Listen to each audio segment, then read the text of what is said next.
The nearest star outside our own is Proxima Centauri, about 424 light years away. If you bolted yourself to Voyager 1 right now, the fastest object humans have ever launched, you'd arrive in roughly 75,000 years. That is not a typo, and it isn't the worst part.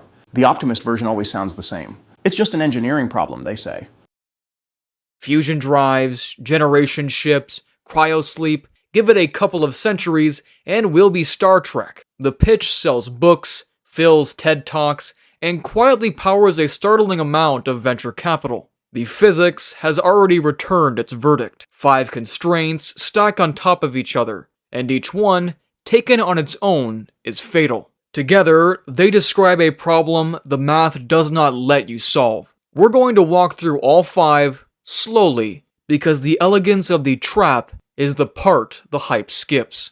People hear 4.24 light years and quietly convert it into something familiar. A longer drive, maybe a bigger ocean. The wrong analogy applied to the wrong unit of reality. A light year is 9.46 trillion kilometers. Proxima Centauri sits at roughly 40 trillion kilometers from us. If you shrink the Earth down to the size of a marble, on that scale, the Sun becomes a beach ball about 100 meters away. Pluto is about 4 kilometers out, and Proxima Centauri sits more than 27,000 kilometers from your beach ball sun, which is more than 2/3 of the way around the actual planet you're standing on, and our closest one. Voyager 1 launched in September of 1977. It crossed into interstellar space in 2012, which sounds momentous until you check the map. If Voyager 1 had been pointed straight at Proxima Centauri,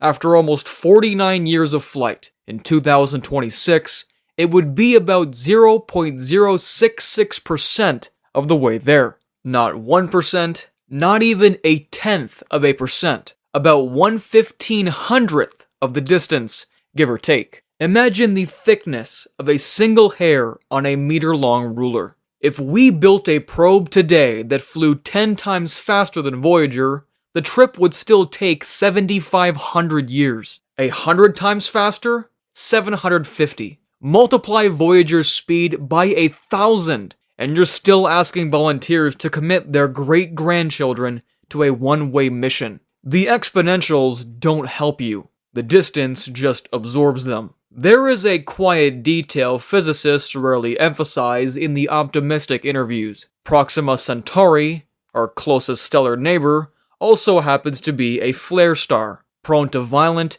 and unpredictable bursts of radiation that would sterilize any unshielded probe long before it ever arrived. So the easiest target is also the worst target. The next closest sun-like option, Tau Ceti, is 12 light-years out, almost 3 times as far. Suppose you don't accept the timescale. You want to go fast enough that the trip happens within a single human lifetime. Roughly 10% of the speed of light, by most estimates, is the minimum bar for that. At that speed, Proxima takes about 42 years one way. This is where you run into something called the rocket equation, first written down in 1903 by a partially deaf Russian schoolteacher named Konstantin Tsiolkovsky. The equation is honest about something rocket marketing pretends is negotiable. The fuel you need to reach a given speed grows exponentially with that speed, because you have to carry that fuel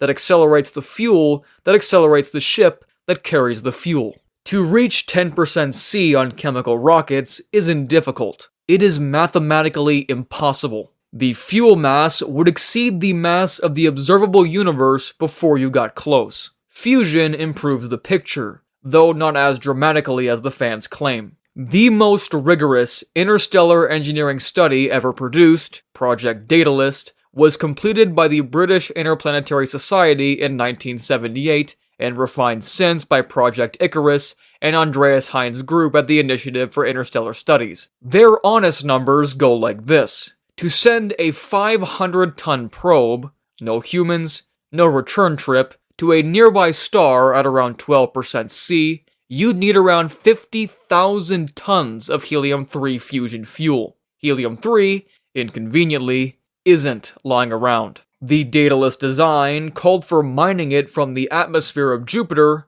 with a fleet of robotic balloon refineries over 20 years before the actual mission could begin. Now add humans, life support, radiation shielding heavy enough to survive years of cosmic ray exposure, and a deceleration system. The fuel budget swallows itself. Mark Millis, who ran NASA's Breakthrough Propulsion Physics program through the late 1990s before founding the TOE0 Foundation, has worked these numbers more carefully than most. Accelerating a manned ship to 10% C, even with theoretically perfect fusion at 100% energy conversion, requires kinetic energy roughly equivalent to several years of total global energy production. That is the kinetic energy alone. Realistic fusion efficiency multiplies the fuel cost by orders of magnitude. Before any star travel happens, civilization would have to redirect the productive output of the entire planet for years into a single ship. The version of humanity that could pull that off isn't the one currently selling the dream. Suppose, generously, we get the energy. Someone mines the helium-3, commits a generation of GDP to a single vehicle, and lights the candle. There's still a question almost no one in the cheerful version of the conversation answers. This is the part the marketing skips. Reaching 10% C is hard. Stopping at 10% C is exactly as hard, because the laws of physics are symmetric and don't grade on a curve. You need a second propulsion system, with a second full energy budget just to break. Which is why Breakthrough Starshot, the most credible interstellar concept currently funded, isn't really a go-to-a-star plan. Announced in 2016 by Yuri Milner with Stephen Hawking on the advisory board, Starshot proposes gram-scale silicon chips with reflective sails, accelerated by a 100-gigawatt ground-based laser array. Theoretically, they reach 20% of light speed. Theoretically, they arrive at Proxima in about 20 years. Then they keep going. Starshot has no deceleration mechanism. None whatsoever. The probes scream past Proxima at 60,000 kilometers per second, snap roughly 200 milliseconds of photographs, and continue into the void forever, broadcasting their data home over a 4-year radio delay. Even if everything works perfectly, you don't arrive, you glance.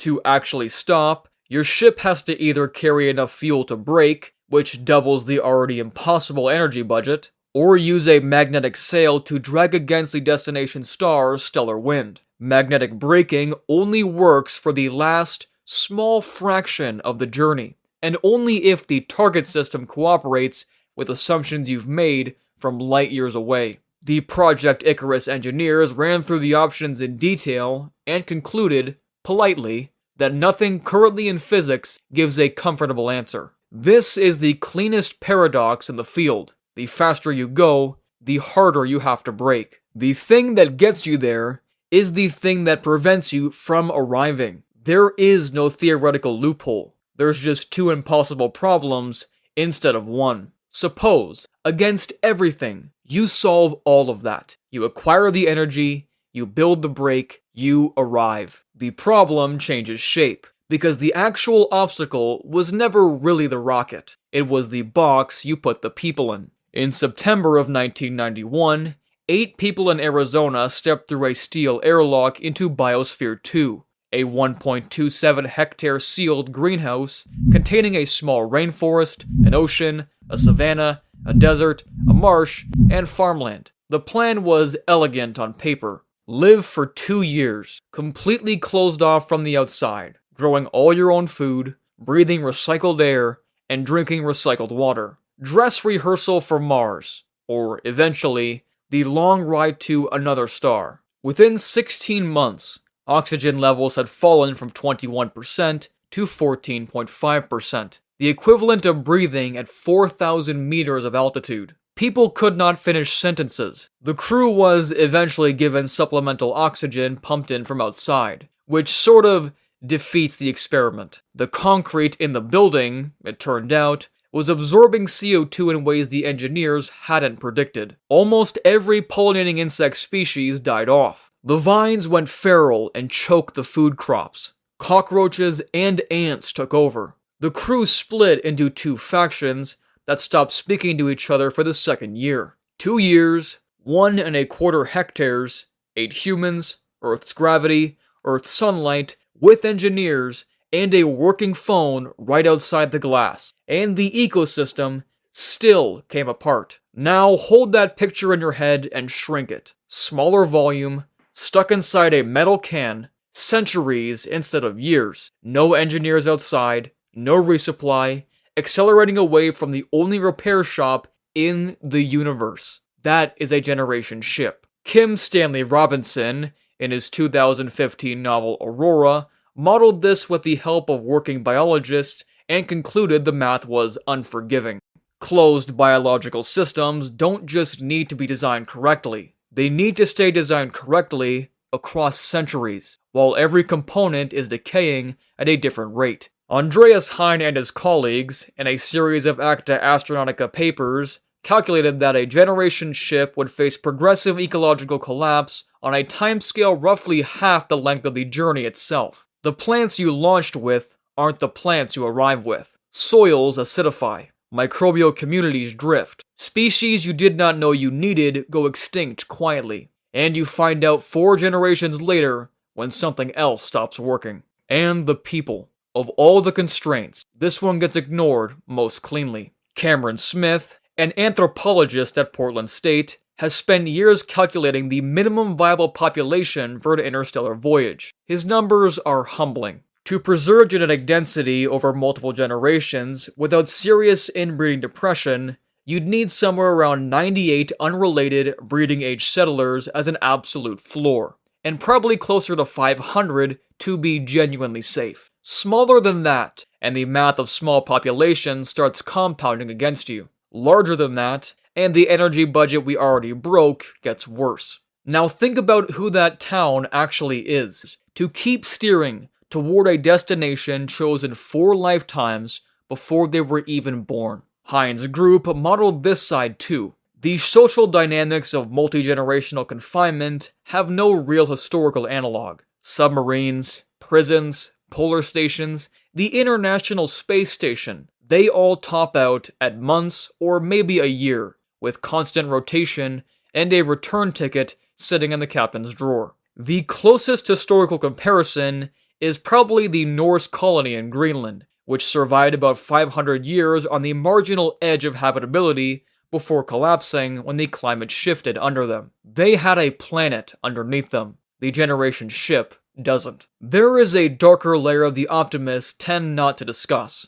Even if your descendants make it, sane and intact genetically, they arrive at a place, a real, physical place, with its own chemistry, its own pathogens, its own light spectrum, its own gravity. They've spent 400 years adapted to a particular metal tube. Aurora ends on this exact point, and the working biologist Robinson consulted agreed. Kids born aboard the ship can't go home. Earth's microbiome would kill them. The destinations might too. They've become a species evolving inside a vehicle with nowhere safe to land. So the trap closes from every direction at once. The distance is too far, the energy is too vast, and the braking has no physical solution. The biosphere collapses on a deadline shorter than the trip. The people, even when everything else somehow works, have no place to actually arrive. The reflexive optimist response to all of this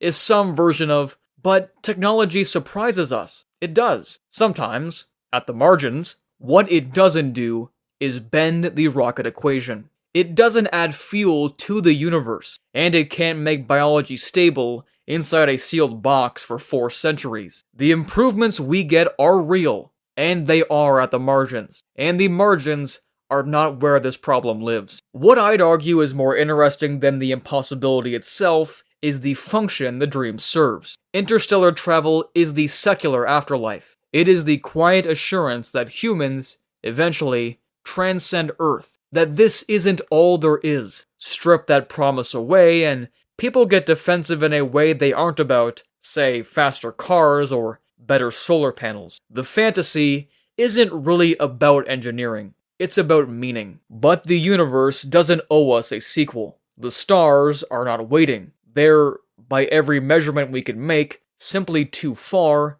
in a way the human animal evolved to never quite accept. We may send probes that fly past. We may eventually photograph another world up close. The version of the future where humans walk under a different sun, breathing alien air, founding colonies, and building a civilization out there isn't coming. Not in 1,000 years, not in 10,000. The math has already ruled, and it's been quietly waiting for us to read it. Maybe the right response isn't despair. Maybe it is the older, harder thing. Realizing that the only home we'll ever have is the one we keep treating as a stepping stone to somewhere we're never actually going. If you'd rather know the constraints than be sold the fantasy,